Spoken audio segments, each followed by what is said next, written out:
سب پہ نظر اندر کی خبر۔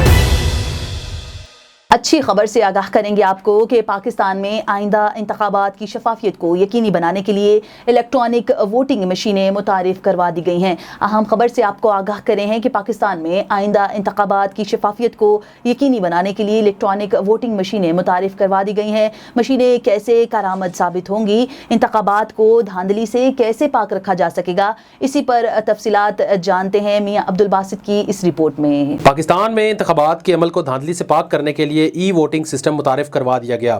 وفاقی وزیر اطلاعات فواد چودھری نے پریس کانفرنس میں مشینری کے متعلق آگاہ کرتے ہوئے کہا کہ الیکٹرانک ووٹنگ مشین کے ذریعے ووٹنگ کاسٹنگ کے دوران ووٹر 2 مراحل سے گزرے گا۔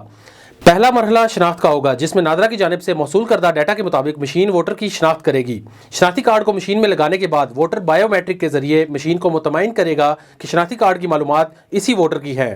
درست شناخت پر دوسرے مرحلے میں مشین ووٹر کو ووٹ کا حق استعمال کرنے کی اجازت دے گی۔ ووٹر شناخت کے بعد مشین پر موجود بٹنز کو استعمال کرتے ہوئے من پسند امیدوار کو منتخب کرے گا، جس کے بعد LED پر انتخاب کی تصدیق کی جائے گی اور خودکار مشین منتخب کردہ امیدوار کا بیلٹ پیپر بیلٹ باکس میں ڈال دے گی۔ مشین کی خصوصیات کو بیان کرتے ہوئے معاون خصوصی وزیر اعظم بابر اعوان نے کہا کہ ووٹنگ کے اوقات کار ختم ہونے پر صرف ایک بٹن دبانے پر نتائج سامنے آ جائیں گے۔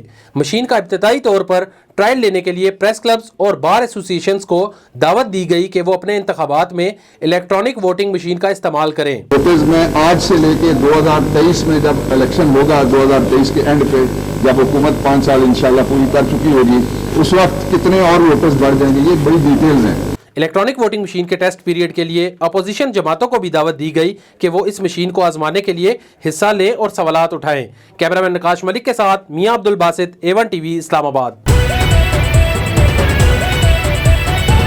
A1 TV سب پہ نظر اندر کی خبر۔